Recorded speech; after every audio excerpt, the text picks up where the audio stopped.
Haleluya, haleluya, haleluya, haleluya. Mari bersama-sama buka hati. Kita akan terima pesan-pesan firman Tuhan di Paskah ini. Bersama dengan kuasa dari kebangkitan Tuhan Yesus, kita akan gagah perkasa menghadapi dunia ini. Terima kasih Tuhan, kami buka hati saat ini. Kami mohon beri kepada kami telinga seorang murid untuk mendengar firman-Mu. Amin. Kami mohon pagi hari ini Engkau karuniakan kepada kami hati yang lemah lembut untuk menerima firman, sehingga firman ini menyelamatkan jiwa kami. Amin. Firman ini mengubah hidup kami. Amin.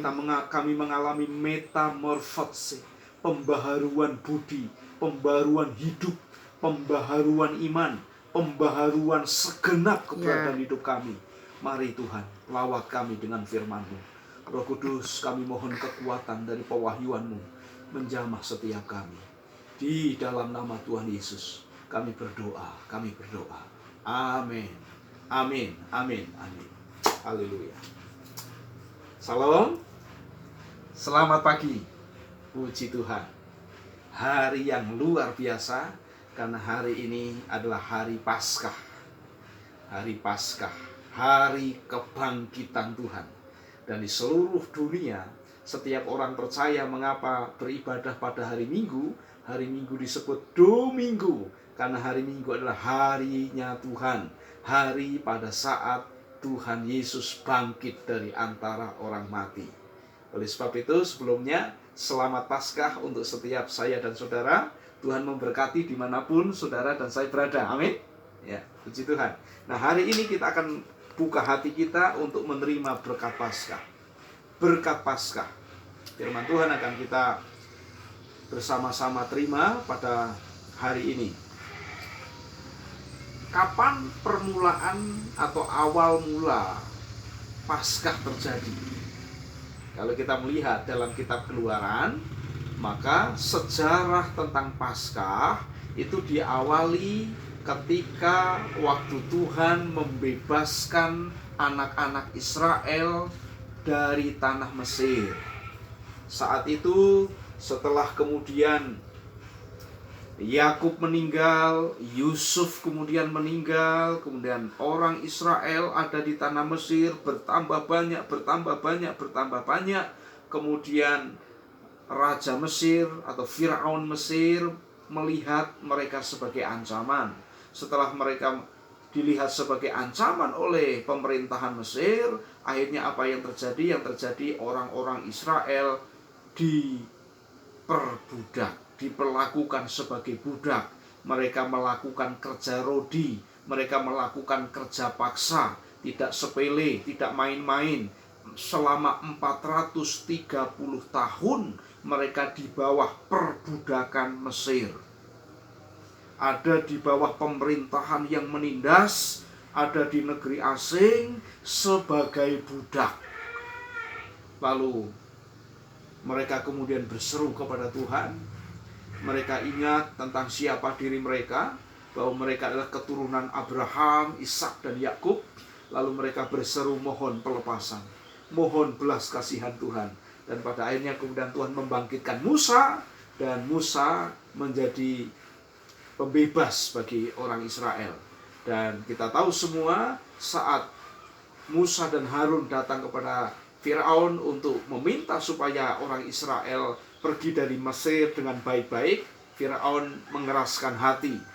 Ya, dan tidak kebetulan Firaun mengeraskan hati, karena memang Tuhan mau menimpakan pengadilan dan hukuman kepada Firaun, sehingga Tuhan membuat hati Firaun keras.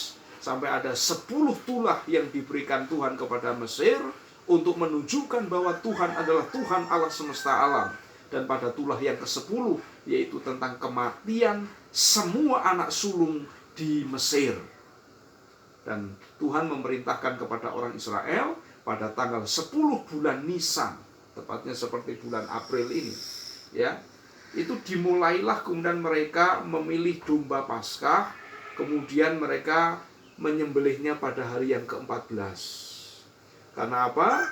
Karena itulah Paskah bagi orang Israel. Jadi Paskah menjadi awal setiap tahun. Jadi orang Israel sampai hari ini kapan tahun barunya? Tahun barunya pas peristiwa Paskah. Kalau saudara kita Muslim itu 1 Muharram. Nah, kalau orang Israel itu bulan Nisan, menjadi bulan pertama di setiap tahun, menjadi awal dari tahun yang baru bagi orang Israel. Dan itu adalah peristiwa yang terus diperingati sampai hari ini sebagai peristiwa kemerdekaan, peristiwa freedom, bagaimana mereka dibebaskan dari perbudakan di Mesir. Dan ketika itu mereka mengalami mujizat yang besar. Namun kemudian Paskah memenuhi arti yang sesungguh-sungguhnya itu di dalam Kristus, yaitu pembebasan manusia dari perbudakan dosa. Kristus di waktu yang sudah ditentukan oleh dirinya sendiri, dia datang nuzul dalam rupa manusia, kemudian dia disalibkan, dan sudah berulang kali Tuhan Yesus mengatakan tentang penyalibannya, tentang penderitaannya, dan tentang kebangkitannya. Dan pada hari ketiga Kristus bangkit. Dan Paskah memenuhi arti yang sejati di dalam iman saya dan saudara, yaitu kita mengalami penebusan dosa lewat kematian Tuhan Yesus dan kebangkitan hidup yang baru di dalam kuasa kebangkitan Tuhan Yesus.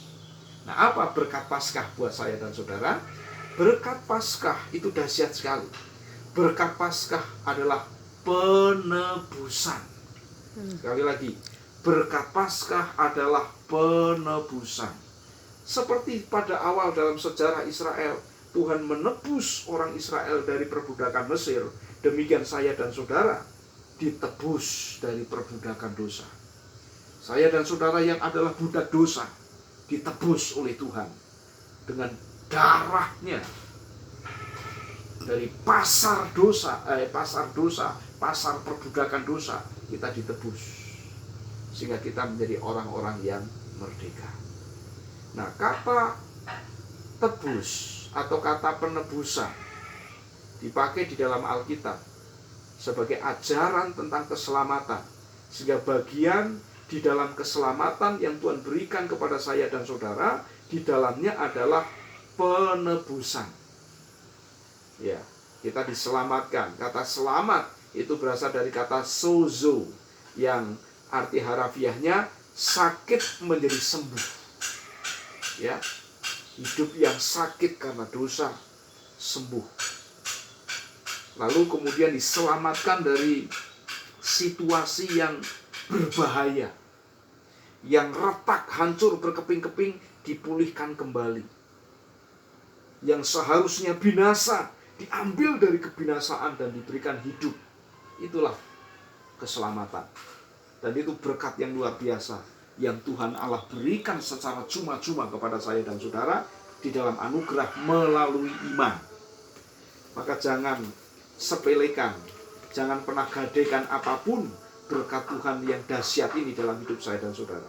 Sekali lagi, penebusan itu bagian dari keselamatan. Nah, Alkitab memakai 3 kata untuk penebusan. Yang pertama dipakai kata agurazo. Sekali lagi, agurazo, yang secara harafiah ini artinya menyerahkan sesuatu sebagai harga pembayaran. Jadi saat saya dan saudara ditebus oleh Tuhan Yesus, maka Tuhan Yesus memberikan sesuatu sebagai tanda pembayaran, sehingga kita itu dibeli, ya. Karena penebusan itu secara harafiah adalah seperti seseorang membeli budak, menebus budak di pasar budak. Nah, saya dan saudara, semua umat manusia berada di pasar budak, sebagai budak. Tuhan Yesus berkata, siapa yang melakukan dosa adalah budak dosa. Ya, budak dosa. Jadi Tuhan Yesus menebus kita.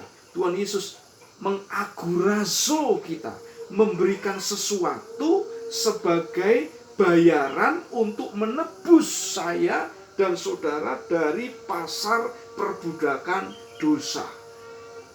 Dan itu dinyatakan oleh Rasul Paulus di kitab 1 Petrus pasal yang pertama. Saya akan bacakan bagi kita semua 1 Petrus pasal yang pertama ayat yang ke-18 dan 19. Demikian firman Tuhan. Sebab kamu tahu bahwa kamu telah ditebus dari cara hidupmu yang sia-sia, yang kamu warisi dari nenek moyangmu, itu bukan dengan barang fana. Itu bukan dengan barang yang fana, bukan pula dengan perak atau emas, melainkan dengan darah yang mahal, yaitu darah Kristus, yang sama seperti darah anak domba yang tak bernoda dan tak bercacat. Jadi Tuhan Yesus mengagurazo kita dengan darahnya sendiri. Itu kata pertama yang dipakai untuk penebusan. Lalu kata yang kedua, untuk menunjukkan penebusan dipakai kata ex agurazo. Masih hampir sama, hanya ada tambahannya ex agurazo. Yang artinya apa? Yang artinya dibawa keluar dari pasar budak dan dipindahkan ke tempat yang baru. Wow, luar biasa. Jadi Tuhan Yesus mengambil kita dari pasar perbudakan dosa, kemudian dikeluarkan dari situ, lalu dipindah di tempat yang baru. Apa tempat barunya? Kerajaan Allah. Saudara dan saya yang tadinya mewarisi kehidupan yang sia-sia, yang membawa kepada kebinasaan, dibeli, dibayar dengan harga yang lunas oleh Tuhan Yesus, lalu dikeluarkan dari situ, dikeluarkan dari kegelapan, dikeluarkan dari kebinasaan, dipindah ke tempat yang baru, yaitu di tempat terangnya Tuhan, menjadi keluarga kerajaan Allah, menjadi milik Allah di dalam kerajaannya. Amin. Itu yang kedua. Lalu yang ketiga, kata yang dipakai untuk penebusan itu lutro. Lutro. Apa artinya? Artinya dibebaskan dari belenggu dan disuruh pergi sebagai orang merdeka. Wow. Jadi lutro itu harafiahnya kita dibebaskan dari belenggu. Lalu setelah itu belenggu-belenggu itu dilepaskan, belenggu-belenggu diruntuhkan, kemudian kita dibiarkan pergi sebagai orang merdeka. Dan ini gambaran sebagai budak-budak pada zaman dulu. Itu budak-budak memakai belenggu-belenggu. Ya, bisa saja kadang-kadang kaki dan tangannya dirantai sebagai budak. Lalu kemudian seorang budak yang kemudian sudah ditebus, sudah menjadi orang merdeka, maka belenggu-belenggu itu dibuka. Lalu dibiarkan pergi dan hidup sebagai orang merdeka. Sebagai orang yang memiliki kebebasan sepenuhnya untuk hidup secara sejati. Bukan lagi sebagai budak. Dalam hal ini, kalau kita bukan lagi sebagai budak dosa, tetapi menjadi milik Allah dan hidup secara merdeka, sehingga saya dan saudara bisa merdeka menyembah Tuhan, bisa merdeka setia kepada Tuhan, bisa merdeka mengasihi Tuhan. Seperti ciptaan mula-mula manusia, bagaimana Adam dan Hawa, mereka demikian bebas, demikian merdeka menikmati hadirat Tuhan, demikian merdeka menikmati kasih Tuhan, demikian merdeka menikmati keintiman dengan Tuhan. Tapi setelah manusia jatuh dalam dosa, apakah ada kemerdekaan untuk itu? Nggak ada. Coba saudara dan saya sendiri. Kadang-kadang kalau kita mau intim dengan Tuhan, kita harus berjuang sungguh-sungguh. Ada saja halangannya. Itu artinya tidak ada manusia yang bisa merdeka menikmati hadirat Tuhan. Tapi orang yang ditebus, orang yang diselamatkan, dia dibebaskan dari belenggu-belenggu yang membelenggu hidupnya, yang membuat dia jauh dari Tuhan, yang membuat dia tidak bisa bebas menyembah Tuhan. Mengalami dan menerima kebebasan untuk bisa berhubungan dengan Tuhan. Jadi sekali lagi, lutro itu pembebasan belenggu, kemudian dibiarkan orang pergi secara merdeka. Dan orang yang di dalam Kristus, setelah orang itu dibebaskan, bukan bebas berbuat dosa. Bukan. bukan bebas berbuat dosa, tapi bebas berhubungan dengan Tuhan. Sebab tidak ada orang yang bisa bebas berbuat dosa. Berbuat dosa itu bukan disebut sebagai kebebasan. Bebas berbuat dosa itu artinya diperbudak oleh dosa. Jadi salah kalau ada orang bebas, dia bebas salah, dia bebas melakukan kesalahan, dia bebas melakukan dosa. Enggak ada orang bebas melakukan dosa. Yang ada sesungguhnya orang itu diperbudak oleh dosa, sehingga orang itu terus-menerus hidup di dalam dosa. Orang itu diperbudak oleh kesia-siaan, sehingga orang itu terus-menerus hidup di dalam kesia-siaan. Bukan bebas, diperbudak. Kristus datang, berkat Paskah adalah penebusan. Maka Tuhan datang dalam hidup saya dan saudara untuk membebaskan kita menjadi orang yang merdeka, sehingga kita menjadi merdeka berhubungan dengan Tuhan. Haleluya. Amin. Nah, apa berkat Paskah yang berupa penebusan itu bagi saya dan saudara secara konkret? Hanya konkretnya yang terjadi dalam hidup kita itu apa? Yang pertama, diselamatkan dari malapetaka. Itu yang pertama. Ya, penebusan itu berupa kita diselamatkan dari malapetaka. Coba kita lihat contoh. Bukan hanya contoh, tetapi ini firman yang disampaikan oleh Alkitab. Kitab Keluaran pasal yang ke-12 ayat yang ke-13. Keluaran pasal yang ke-12 ayat 13 dikatakan, dan darah itu menjadi tanda bagimu pada rumah-rumah di mana kamu tinggal. Apabila aku melihat darah itu, maka aku akan lewat daripada kamu. Jadi tidak akan ada tulah kemusnahan di tengah-tengah kamu apabila aku menghukum tanah Mesir. Jadi Paskah pada waktu itu, dalam sejarah pertama Paskah bagi bangsa Israel, waktu Tuhan memerintahkan untuk menyembelih kambing domba berumur 1 tahun, kemudian darah dari kambing domba itu sebagian dibubuhkan di ambang pintu bagian atas, lalu di 2 tiang kanan kiri. Jadi dibubuh atas, kanan, dan kiri. Itu sebagai tanda kepemilikan bahwa yang tinggal di rumah itu adalah miliknya Tuhan. Dan apa yang terjadi?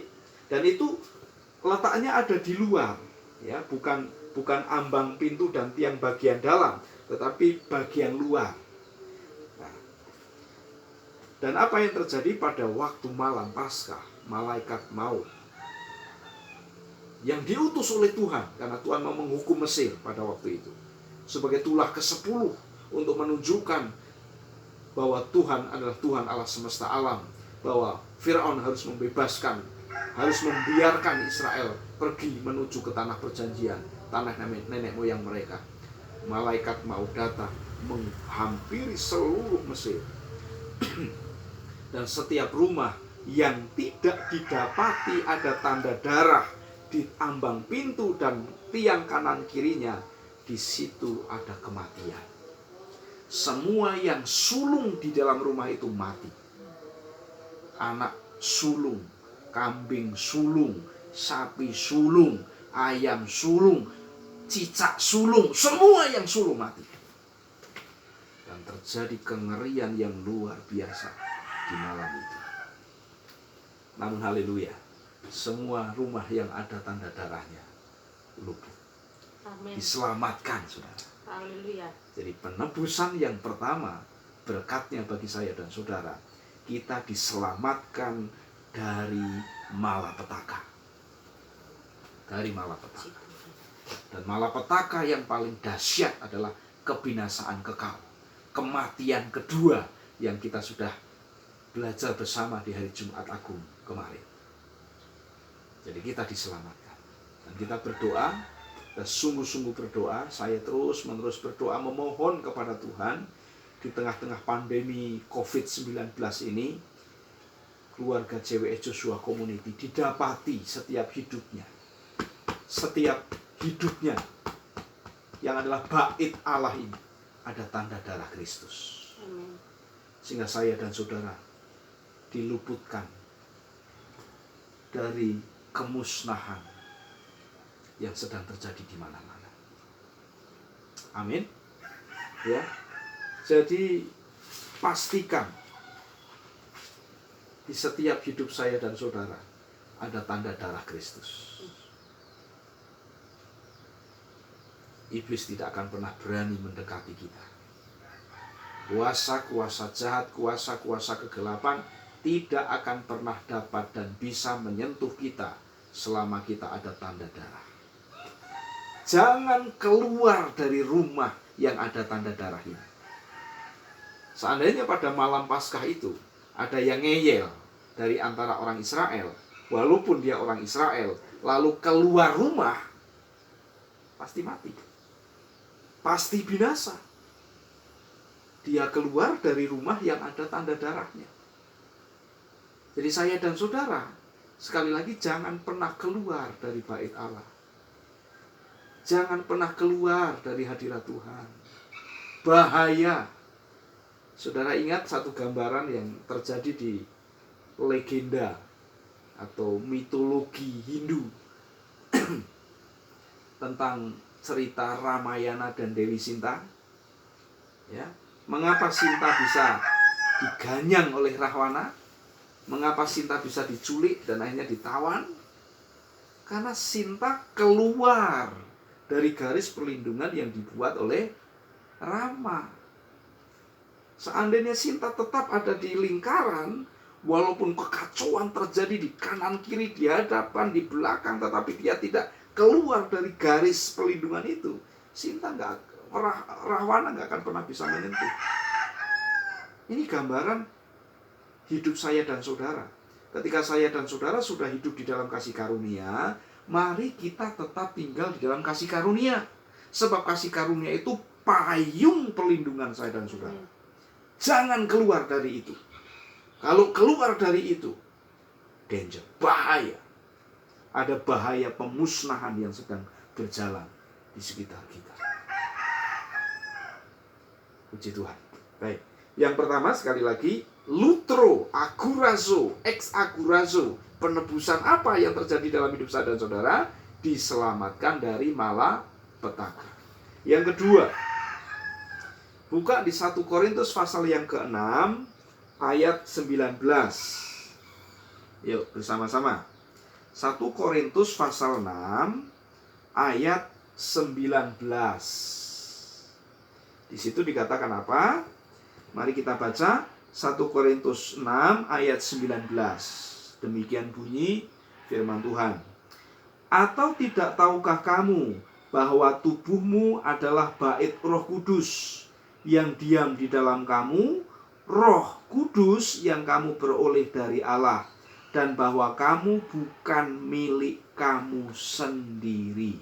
Sekali lagi, bahwa kamu bukan milik kamu sendiri. Yuk katakan kepada diri kita masing-masing, saya bukan milik saya sendiri. Ya, kita sudah dibeli, harganya sudah lunas, dibayar. Tuhan Yesus sudah agurazo, sudah membeli kita dari pasar perbudakan dosa, dari kebinasaan, harganya lunas dibayar. Kapan itu? Saat Tuhan Yesus di Kalvari. Setelah dia berkata, Elohi, Elohi, lama sabachthani. Lalu dia menyerahkan nyawanya. Dia berkata, sudah selesai. Sudah lunas. Dan ini seperti gambaran dalam pernikahan dan pertunangan budaya Yahudi yang beberapa minggu yang lalu sudah kita belajar bersama-sama. Ketika seorang calon mempelai laki-laki kemudian bertemu dengan mempelai perempuannya, sudah sepakat dan menulis perjanjian bahwa mereka akan menikah, bahwa mereka akan menjadi suami istri, maka sebagai calon mempelai laki-laki ini membayarkan mas kawin, dan setelah itu dia berteriak, sudah lunas. sudah selesai. Itu artinya si mempelai perempuan sudah menjadi miliknya, hanya belum masuk dalam pernikahan. Tapi sejak hari itu, kemudian mempelai atau seorang perempuan wanita ini kemudian berkerudung, artinya mengkhususkan hidupnya untuk mempelai laki-laki, dan dia sudah bukan dan tidak boleh dimiliki oleh orang lain lagi. Ini penebusan. Bahwa selama saya dan saudara di luar Tuhan, kita milik dunia ini. Kita milik kebinasaan. Kita milik setan. Kita miliknya dosa. Dan malapetaka pemusnahan kekal itu mengancam setiap hari yang akan terjadi untuk selama-lamanya. Tetapi puji Tuhan, saya dan saudara diambil dari itu. Dan Tuhan Yesus telah melunasi harga dari penebusan ini, sehingga kita menjadi milik Allah. Jadi berkat yang kedua secara konkret tentang penebusan adalah kita menjadi milik Allah. Sekali lagi, kita menjadi milik Allah. Walaupun sebenarnya sudah sejak awal mula manusia itu milik Allah. Semua yang ada di alam semesta ini miliknya Allah. Ya, hanya kemudian manusia kemudian berada dalam perbudakan, dan dunia sekarang berada di dalam pandeminya setan. Ya, jadi hidup kita sekali lagi milik Allah. Kalau hidup kita milik Allah, jangan semau-maunya memperlakukan hidup kita. Apalagi di sini secara konkret, tubuh kita adalah bait Roh Kudus. Tubuh kita adalah tempat tinggal Roh Kudus. Tubuh kita bukan milik kita lagi, tapi milik Tuhan. Roh Kudus diam dalam diri saya dan saudara. Hidup kita bukan milik kita lagi, tubuh kita bukan milik kita lagi, tapi milik Allah. Maka apa? Jangan semau-maunya memperlakukan tubuh.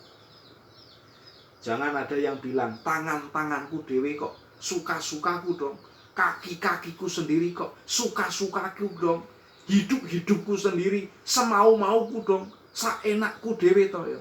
Apa yang saya anggap enak, itu yang saya akan lakukan. Hei, hidup kita bukan milik kita lagi. Hidup kita milik Tuhan. Ini perbalikan. Psikologi dunia, ketika orang mau konseling, ketika orang mau mencari solusi melalui nasihat-nasihat ilmu jiwa atau psikologi, maka nasihatnya selalu begini: lakukan apa yang kamu rasa nyaman. Ya, apa yang kamu rasa nyaman ya lakukan itu. Udah nggak usah pedulikan orang lain, yang penting kamu nyaman saja.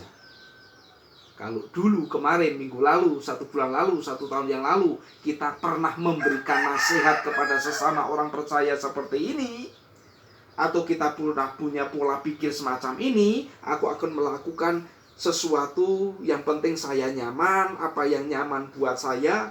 Hari ini saudara dan saya harus tahu, hidup kita bukan milik kita lagi, tetapi milik Kristus. Jadi apa yang kita lakukan tidak bisa semau-mau kita. Ukurannya bukan apa yang nyaman untuk kita, tetapi ukurannya apa yang berkenan kepada Tuhan. Amin. Amin. Nah, ini ada satu contoh buruk ya, jangan ditiru, contoh buruk. Di desa saya di sini, dulu sekali itu ada satu keluarga yang punya tanah cukup luas, dan waktu itu desa memerlukan tanah itu untuk keperluan dibangun sekolah impres pada zaman dulu. Lalu apa yang terjadi? Yang terjadi kemudian desa melakukan tukar guling ya, bahwa tanah ini kemudian menjadi miliknya desa, kemudian dia, si keluarga ini diijoli ya, diberi ganti dengan tanah yang lain. ya, berupa sawah yang bagus juga. Ya, berarti artinya apa? Tanah yang tadi sudah bukan milik keluarga ini lagi, milik desa yang akan digunakan untuk kepentingan desa. Dalam hal itu waktu itu untuk sekolahan. Namun kemudian dalam perjalanan waktunya, setelah orang ini meninggal, kemudian punya anak, dan anaknya juga meninggal, dan yang sekarang yang tinggal itu tinggal cucu-cucunya, ahli warisnya, sekarang menggugat. Tanah itu mau diambil kembali. Dan desa kalah. Kenapa? Waktu itu nggak ada bukti. Hitam di atas kertas, hitam di atas putih di atas kertas nggak ada. Secara hukum pengadilan positif di Indonesia nggak ada bukti, hanya kalah. Padahal itu sudah tukar guling. Keluarga dia sudah diganti dengan tanah yang lain. Tapi oleh karena keserakahannya, setelah saksi-saksi sudah nggak ada, diambil lagi. Ini kurang ajar. Dan kadang-kadang hidup saya dan saudara kurang ajar seperti ini. Bahwa kita sudah ditebus dengan harga yang lunas, hidup kita bukan milik kita lagi, digunakan semau-mau kita tentang hidup kita. Mari bersama-sama bertobat. Sebab di sini katakan, dan bahwa kamu bukan milik kamu sendiri. Sekali lagi, kamu bukan milik kamu sendiri. Yuk, sentuh kanan kirinya, suami istri atau anak. Kamu bukan milik kamu sendiri, kamu milik Tuhan.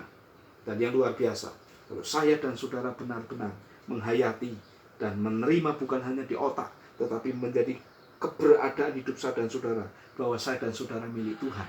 Sekali lagi, kalau saya dan saudara milik Tuhan, luar biasa. Jangankan milik Tuhan, kita milik presiden saja sudah senang. Ini kita milik Tuhan. Kitab Mazmur mengatakan, saudara dan saya adalah biji mata Allah. Makanya orang yang milik Tuhan, walaupun dia jatuh nggak akan tergeletak. Sebab dia milik Tuhan, maka tangan Tuhan menopangnya. Amin. Walaupun hidup bisa sulit, tapi yang milik Tuhan selalu ada jalan keluar. Haleluya. Amin. Ya. Maka jadi milik Tuhan itu enak. Mungkin terjadi krisis ekonomi. Sekarang dolar mendekati 20.000. Tapi percayalah, kalau saya dan saudara milik Tuhan, Tuhan tidak akan membiarkan miliknya kelaparan. Amin. Tuhan tidak akan membiarkan miliknya terus berduka cita karena kesedihan. Saudara dan saya milik Tuhan. Tuhan akan bela mati-matian. Apa yang menjadi miliknya tidak akan bisa yang dapat merebut dari tangannya.